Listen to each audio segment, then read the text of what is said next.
बिस्मिल्लाहिर्रहमानिर्रहीम। अस्सलाम वालेकुम। क्या हाल है तुम लोगों का? ठीक हो गए? क्या दिख रहा है? चैप्टर नंबर 10 दिख रहा है और चैप्टर नंबर 10 के ये इंपॉर्टेंट शॉर्ट क्वेश्चन नजर आ रहे हैं। क्या था इस चैप्टर नंबर 1? अगर आप कुछ रिमेंबर करो, थोड़ा सा याद करो, आप लोगों को बिल्कुल चैप्टर के आगाज में ही एक निहायत इंपॉर्टेंट डिफरेंस पढ़ाया जाता है। एंड यू नो वेल कि वो क्या डिफरेंस है। तकरीबन कोई कम से कम 12-13 पॉइंट ऑफ डिफरेंसेस आपके साथ डिस्कस हो चुके हैं, यानी कि इलेक्ट्रोलिटिक सेल और गैल्वानिक सेल में डिफरेंस। तो आज शॉर्ट क्वेश्चन का इस वीडियो का जो डिस्कशन है वो बॉटम से स्टार्ट इसलिए कर रहा हूं क्योंकि द मेन इंपॉर्टेंट चीज चैप्टर के बिल्कुल आगाज के अंदर ही आप लोगों को ये डिफरेंस पढ़ाया जाता है इलेक्ट्रोलिटिक सेल और गैल्वानिक सेल में। बोल दूं, किताबों में लिखे हुए, आपने पढ़े भी हैं, मैं कुछ आइडिया भी दे देता हूं। एक ऐसा सेल जिसमें आपको पता है कि इलेक्ट्रोकेमिस्ट्री किसे कहते हैं? इलेक्ट्रिकल एनर्जी और केमिकल एनर्जी की इंटरकन्वर्जन। जब भी हम इलेक्ट्रोलिटिक सेल की बात करते हैं तो इलेक्ट्रोलिटिक सेल के अंदर हम इलेक्ट्रिकल एनर्जी को केमिकल एनर्जी में कन्वर्ट करते हैं, यानी कि हम इलेक्ट्रिसिटी को यूज करते हुए यूजफुल केमिकल्स बनाते हैं। जबकि गैल्वानिक सेल, जिसको वोल्टेक सेल भी कहते हैं, उसमें आप लोग क्या करते हो कि केमिकल एनर्जी, केमिकल्स को यूज़ करके आप इलेक्ट्रिसिटी प्रोड्यूस करते हो, यानी कि केमिकल एनर्जी को इलेक्ट्रिकल एनर्जी में कन्वर्ट किया जाता है। उसके बाद आपको पता है कि इलेक्ट्रोलिटिक सेल के अंदर नॉन स्पॉन्टेनियस रिडॉक्स रिएक्शन होता है, गैल्वानिक सेल के अंदर स्पॉन्टेनियस रिडॉक्स रिएक्शन होता है। इलेक्ट्रोलिटिक सेल के अंदर बैटरी यूज़ होती है, गैल्वानिक सेल के अंदर बैटरी यूज़ नहीं होती क्योंकि ये खुद ही बैटरी का काम करते हैं। इलेक्ट्रोलिटिक सेल के एनोड पर पॉजिटिव और कैथोड पर नेगेटिव, गैल्वानिक सेल के एनोड पर नेगेटिव और कैथोड पर पॉजिटिव चार्जेस भी ऑपोजिट हो जाते हैं। इलेक्ट्रोलिटिक सेल के अंदर इनर्ट इलेक्ट्रोड्स यूज़ किए जाते हैं, गैल्वानिक सेल के अंदर रिएक्टिव इलेक्ट्रोड्स जैसा कि जिंक, कॉपर वगैरह यूज़ किए जाते हैं, और इधर प्लाटिनम, स्टील या आयरन वगैरह, प्लाटिनम या स्टील या ग्रेफाइट के इलेक्ट्रोड्स यूज़ किए जाते हैं। इस तरह के आप लोगों को डिफरेंसेस काफ़ी ज़्यादा देखने को मिलेंगे। इलेक्ट्रोलिटिक सेल की एग्जांपल के अंदर डाउन सेल और नेल्सन सेल आ जाता है। गैल्वानिक सेल की एग्जांपल के अंदर तमाम मॉडर्न बैटरीज ले आओ, निकल कैडमियम बैटरी ले आओ, डैनियल सेल ले आओ, जिंक और कॉपर सेल जिसको कहते हैं, जिसको हम दानियाल सेल भी कहते हैं, वो भी यूज़ किया जा सकता है, दानियाल सेल। ठीक है, तो जी ये इलेक्ट्रोलिटिक और गैल्वानिक सेल के अंदर एक डिफरेंस था जो मैंने आपको बताया। इसी तरह ऑक्सीडाइजिंग एजेंट, रिड्यूसिंग एजेंट का डिफरेंस, आयोनाइजेशन, इलेक्ट्रोलिसिस का difference, electronic and electrolytic conduction के डिफरेंस, ये जितने भी डिफरेंसेस हैं सारे के सारे पेपर के पॉइंट ऑफ व्यू से बड़े इंपॉर्टेंट है और आपने इनको अच्छे तरीके से याद करना है। एक एक पॉइंट आपको पता होना चाहिए। ऑक्सीडाइजिंग एजेंट एक ऐसे एजेंट को कहते हैं जो कैरिड आउट करवाता है ऑक्सीडेशन, एग्जांपल नहीं भूलनी आप लोगों ने। रिड्यूसिंग एजेंट जो रिडक्शन कैरिड आउट करवाता है, डेफिनेटली दूसरे की रिडक्शन करवाएगा। तो आपने क्या लिखना है कि दूसरा तो ऑक्सीडाइज होगा लेकिन ये खुद क्या होगा? रिड्यूस। रिड्यूसिंग एजेंट खुद रिड्यूस होगा, दूसरे को ऑक्सीडाइज करेगा। जिस तरह मैं आप लोगों के सामने कहता हूँ, लिथियम प्लस फ्लोरीन का रिएक्शन करवा करके हम लिथियम फ्लोराइड बनाते हैं, तो आप लिथियम पे पॉजिटिव चार्ज देख रहे हो, फ्लोरीन पे नेगेटिव चार्ज देख रहे हो।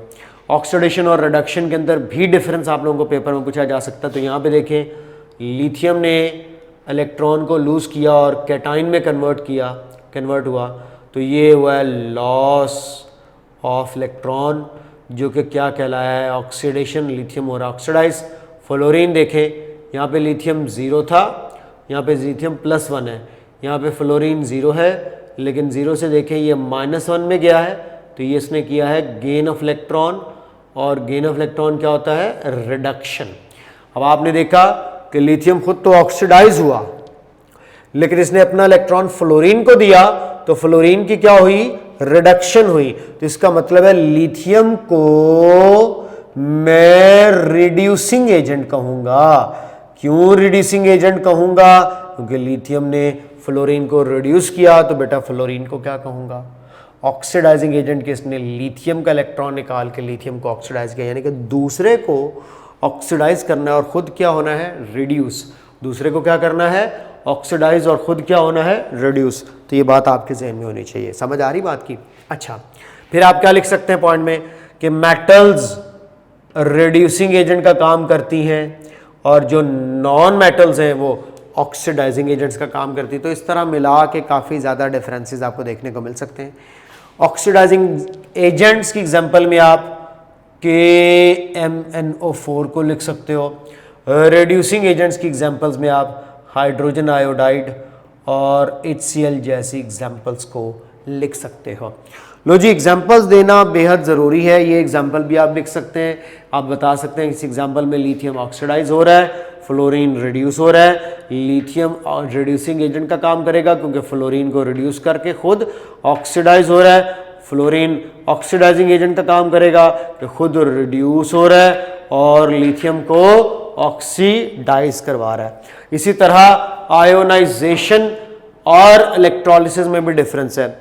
जब सोडियम क्लोराइड को वाटर में डिसॉल्व किया जाए और वो अपने आयंस में स्प्लिट हो जाए तो सिंपली कहेंगे एक ionic substance upon adding into solvent like water split into its ions, तो ये सिंपली क्या कहलाएगा, आयोनाइजेशन। जिस तरह सोडियम क्लोराइड सॉलिड को उठाया मैंने और यहाँ पे मुझे एक्वियस मीडियम ऐड करना है, यहाँ पे लिख देता हूँ एक्वियस मीडियम और आगे मैं देखता हूँ कि सोडियम आयन बन रहे हैं और क्लोराइड आयंस बन रहे हैं, नीचे एक्वियस लाजमी लिखिएगा। इस फिनोमेना को सिंपली हम क्या कहेंगे, आयोनाइजेशन। तो उसको हम लोग केमिकल चेंज नहीं कह सकते एज सच। और यहाँ पे कोई किसी भी किस्म का इक्विपमेंट या अपरेटस रिक्वायर्ड नहीं है। एक आम फ्लास्क या आम बीकर में ये काम करवाया जा सकता है। और इसके अंदर अगला पॉइंट क्या बनेगा, इसकी प्रोडक्ट जो है वो आयंस होते हैं। ये सारे आंसर्स लिखे हुए हैं। इसकी प्रोडक्ट आपको क्या देखने को मिल रही है, आयंस देखने को मिल रही है।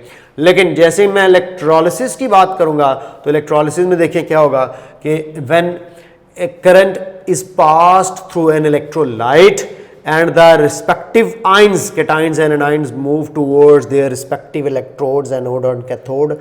This whole process is called as electrolysis. Electrolysis के लिए खास डिवाइस चाहिए होती है जिसको कहते हैं इलेक्ट्रोलिटिक सेल, उसके बगैर नहीं हो सकती। जबकि आयोनाइजेशन के लिए कोई स्पेसिफिक डिवाइस या ऑपरेटर्स नहीं चाहिए था। ओके उसके बाद आप ये कह सकते हैं कि इलेक्ट्रोलिसिस की जो प्रोडक्ट्स हैं वो एनोड और कैथोड पर बनने वाले सूटेबल या रिक्वायर्ड या यूजफुल केमिकल्स हैं। जबकि वहाँ आयोनाइजेशन के अंदर आपको क्या देखने को मिल रहा था, आयोनाइजेशन के अंदर आपको देखने को मिल रहा था सिंपली आयंस।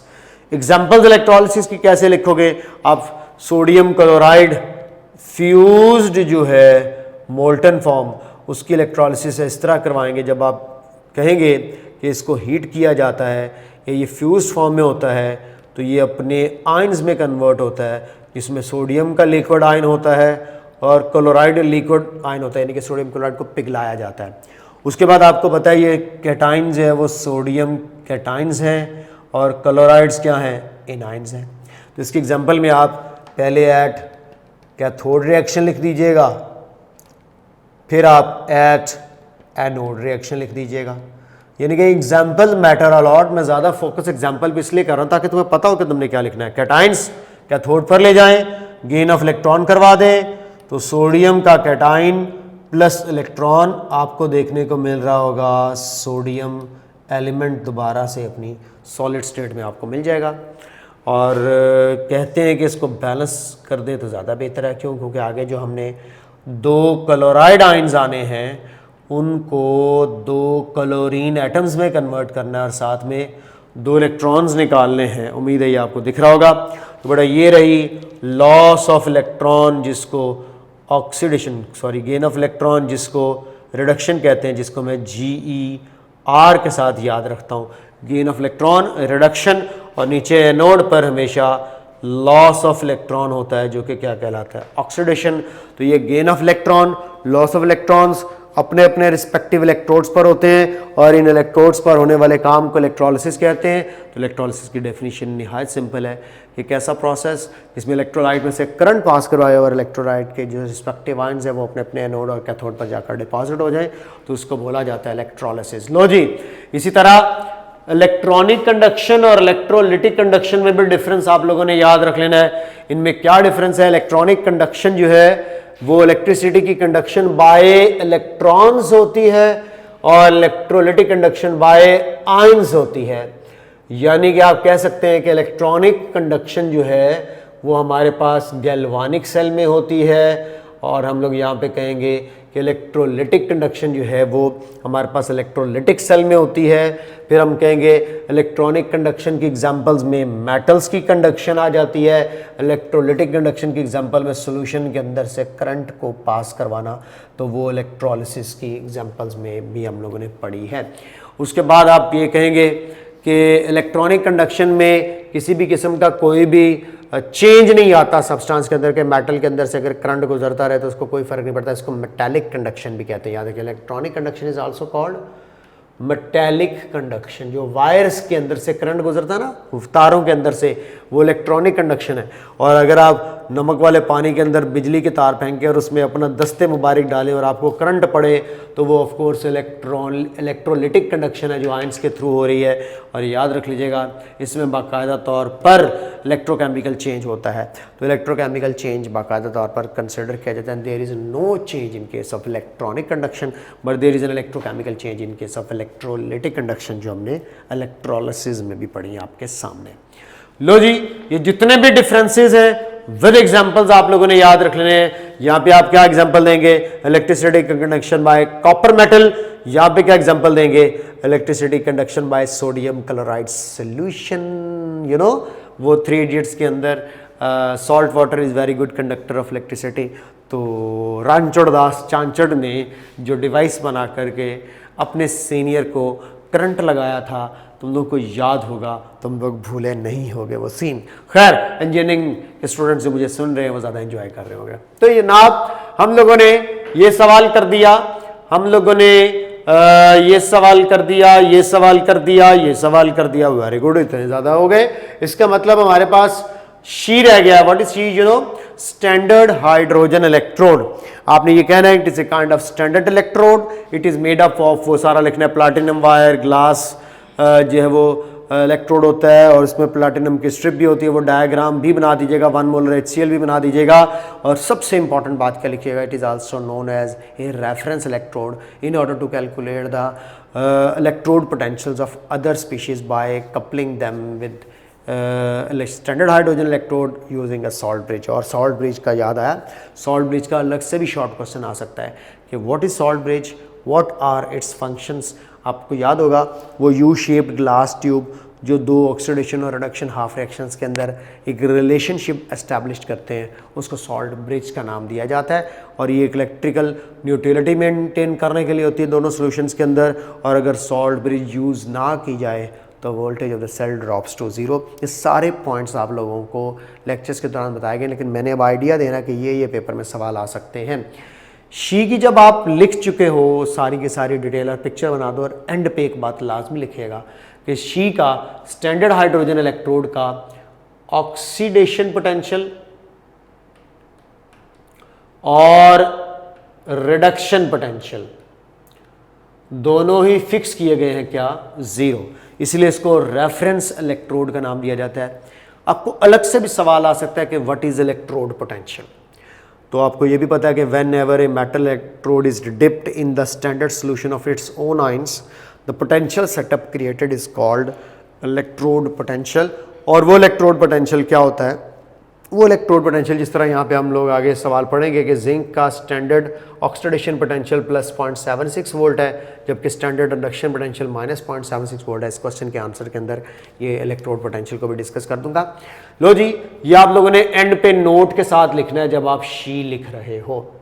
अब मुझे पहले सवाल की तरफ चलना है। क्रोमियम क्लोराइड के अंदर क्रोमियम की ऑक्सीडेशन स्टेट, पोटाशियम क्रोमेट के अंदर क्रोमियम की ऑक्सीडेशन स्टेट, और क्रोमियम सल्फेट में क्रोमियम की ऑक्सीडेशन स्टेट पेपर में आती है। ये शॉर्ट क्वेश्चन काफ़ी दफ़ा आया हुआ है बोर्ड के पेपर्स में। तो बेटा आप लोगों को पता है ऑक्सीडेशन स्टेट फाइंड आउट करना बेहद आसान है। फॉर एग्जांपल CrCl3 की फाइंड आउट करना चाहते हैं, में क्रोमियम की फाइंड करना चाहते हैं, तो इसकी X लिख दी जाएगी। क्लोरीन 7वें ग्रुप का मेंबर है। 7th ग्रुप की जो प्रिंसिपल ऑक्सीडेशन स्टेट है वो -1 होती है, और -1 वाले क्लोरीन कितने लगे हुए हैं? 3। और आपको पता है कंपाउंड में तमाम एलिमेंट्स की ऑक्सीडेशन स्टेट को अगर सम किया जाए तो क्या होता है? 0। और कर लोगे ना ये काम तो बेटा यहां से x -3 is equal to 0 and x will be equal to +3। बड़े आसान आसान सवाल हैं, इनमें कोई मुश्किल क्वेश्चन नहीं है। इस तरह ये कैलकुलेट किया, उसी तरह आप ये K2CrO4 में भी कैलकुलेट कर सकते हैं। K2CrO4 पोटाशियम ग्रुप 1 का मेंबर तो +1 है, इसकी +1 लिख दी, प्लस क्रोमियम की x और ऑक्सीजन की -2 होती है छठे ग्रुप में पड़े होने की वजह से, और 4 ऑक्सीजन है तो 4 से मल्टीप्लाई हो जाएगा। आपने x फाइंड आउट करना है, सिंपल सा बच्चों वाला मैथ है। ओ भाई 0 उधर नहीं है, मैंने उत्थे ला दिया जे। तो जी +1 + x - 8 इज इक्वल टू 0। क्यों? क्योंकि इन सब का सम किसके इक्वल होता है? 0। ये हो सकता है 0 वीडियो में कटे, लेकिन यहाँ पे आपको आगे नज़र आ रहा होगा। और बेटा अब देखें, ये -8 है और ये +1 है, तो अब +1 2 से मल्टीप्लाई होगा कि नहीं होगा? बिल्कुल, क्योंकि 2 पोटाशियम थे तो ये +1 नहीं रहेगा, ये क्या हो जाएगा +2। जो ऊपर 2 मैंने मिस कर दिया था वो मैंने 2 लिख कर नीचे +2 कर दिया। -8 + 2 क्या रह गया यहाँ पे? -6 is equal to 0, x is equal to +6। तो ये आ गई आपके सामने क्रोमियम की K2CrO4 में ऑक्सीडेशन स्टेट। इसी तरह यहाँ क्रोमियम सल्फेट में भी फाइंड करेंगे, लेकिन यहाँ पे 2x लिखेंगे क्योंकि यहाँ पे 2 क्रोमियम है। कर दूँ ये भी? ओके जी, ये भी कर देता हूँ आपके सामने। क्रोमियम Cr2SO4 थ्राइस, इसकी फाइंड करनी प्रॉपर वे में, नंबर कट सकता है। आप पहले इसका 2x लिखें, ओके, प्लस सल्फर की +6 होती है सल्फेट के अंदर, +6 किससे मल्टीप्लाई होगा? 3 के साथ, क्योंकि थ्राइस है। प्लस ऑक्सीजन की क्या होती है? -2, और -2 किससे मल्टीप्लाई होगा? 4 3 12। इन सब का सम किसके इक्वल है? 0। इसको सॉल्व करना आप लोगों ने। तो 2x + 18, 6 3 18, और ये आ जाएगा -24 is equal to 0। 2x minus क्या बना जनाब यहाँ पे? 6 is equal to 0। 2x is equal to +6 and x is equal to +6/2। अरे ये तो मैंने मैथ कर दिया सॉल्व। तो यहाँ पे क्रोमियम +3 ऑक्सीडेशन स्टेट शो कर रहा है। और भाई अगर तुम्हें पहले ही पता है ना तो ज़्यादा शौक मत बनना, कैलकुलेट करके लिखना है, ऐਵੇਂ नहीं कि मुझे पता तो मैंने डायरेक्ट लिख दिया, नंबर कट जाएंगे।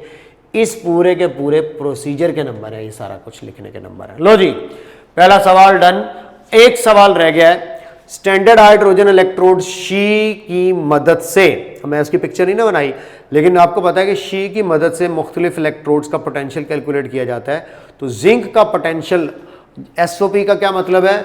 एसओपी का वो मतलब नहीं है जो आजकल हम फॉलो कर रहे हैं, ठीक है, जैसे सेफ्टी जो मेजरमेंट्स हैं कोविड से बचने के लिए, वो नहीं है। एसओपी का मतलब है यहाँ पे स्टैंडर्ड ऑक्सीडेशन पोटेंशियल, और एसआरपी का मतलब है स्टैंडर्ड रिडक्शन पोटेंशियल। जब भी, अब इसका इलेक्ट्रोड पोटेंशियल का जो मैं जिक्र कर रहा था वो आपको समझा रहा हूँ। Whenever a metal electrode is dipped in the standard solution of its own ions, a potential setup created, जो potential setup create होता है इसको इलेक्ट्रोड पोटेंशियल का नाम दिया जाता है। ये इस वक्त आपके पास जिंक रॉड है, जिंक रॉड को डिप किया गया है 1 मोलर जिंक सल्फेट के सॉल्यूशन में। और बेटे यहां पे 2 पॉसिबिलिटीज हैं। पहली पॉसिबिलिटी क्या है, ये आपने लिखनी है बाकायदा तौर पे, कि जिंक सॉलिड इलेक्ट्रॉन को लूज करे और जिंक आयंस में कन्वर्ट हो जाए, एक्वियस आयंस, तो ये कहलाएगा ऑक्सीडेशन, और इसका जो पोटेंशियल होगा वो ऑक्सीडेशन पोटेंशियल होगा। दूसरी पॉसिबिलिटी ये है कि जिंक आयंस सॉल्यूशन के अंदर जो पड़े हुए, ये जिंक सल्फेट वाले जो जिंक आयंस हैं, ये जिंक आयंस इलेक्ट्रॉन्स को गेन करें और 2 इलेक्ट्रॉन्स को गेन करके जिंक सॉलिड 0 में कन्वर्ट हो जाएं, ये कहलाएगा रिडक्शन, और ये इसका रिडक्शन पोटेंशियल होगा। तो किसी भी इलेक्ट्रोड को जब उसके स्टैंडर्ड सॉल्यूशन में डिप किया जाता है तो 2 पॉसिबिलिटीज होती हैं, इलेक्ट्रोड से आयंस का बनना या आयंस का दोबारा इलेक्ट्रोड पे जाके डिपॉजिट होना। आयंस का बनना ऑक्सीडेशन कहलाता है और दोबारा डिपॉजिट होना रिडक्शन कहलाता है। तो एक रहा ऑक्सीडेशन पोटेंशियल और दूसरा रहा रिडक्शन पोटेंशियल। ये बात लिखने के बाद दो लाइंस में मैक्सिमम लिखने के बाद आपने क्या लिखना है कि जब जिंक को कनेक्ट किया जाता है शी के साथ, when zinc is coupled with she, तो यहां पे आप स्टैंडर्ड हाइड्रोजन इलेक्ट्रोड लिख सकते हैं अपनी, शी के साथ कपल्ड किया जाता है तो हमें जिंक एज एन एनोड और शी एज ए कैथोड एक्ट करते हुए नजर आती है। ये लिखा हुआ है मैंने, वेरी इंपॉर्टेंट इलेक्ट्रोकेमिकल सीरीज और उसकी एप्लीकेशंस। बेटा हर एप्लीकेशन और इलेक्ट्रोकेमिकल सीरीज आपको पता होनी चाहिए, एज यू नो कि इस चैप्टर का सबसे मेजर पार्ट ही वही है कि एलिमेंट्स की arrangement in order of their increasing reduction potential कहलाता है इलेक्ट्रोकेमिकल सीरीज, और ये भी ऑनलाइन में आपको मैंने पढ़ाया हुआ है।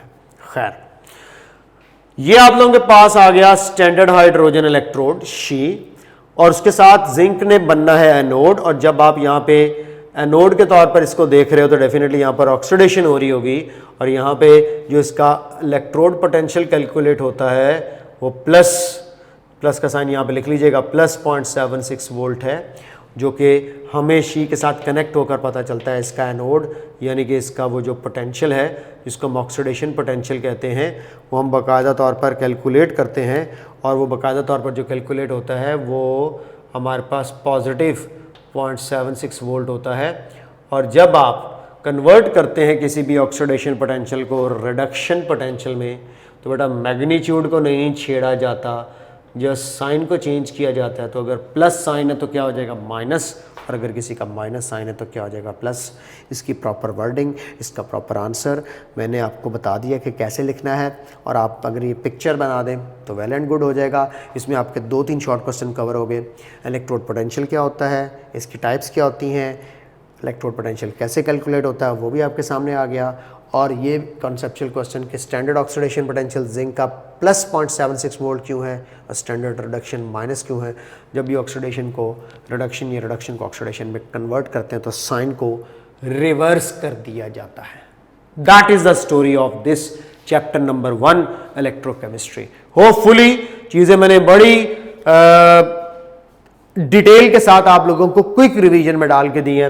इसके भी वीडियो लेक्चर्स LMS पर अवेलेबल हैं, आप अगर डिटेल में देखना चाहें, क्योंकि उस वक्त आप सोए हुए थे, अब एग्जाम्स के दिन करीब है, तो मे बी तुम लोग जाग गए हो, तो जाग जाओ कौम के नौजवानों और नौजवानियों। तो बेटा ये आप लोगों के सामने था चैप्टर नंबर 10 का टॉपिक। एक चैप्टर रह गया आप लोगों का रिएक्शन काइनेटिक्स, उसके वीडियो लेक्चर के साथ अगले लेक्चर में मुलाकात होगी। अपना ख्याल रखो, स्टडी करो, बाय बाय।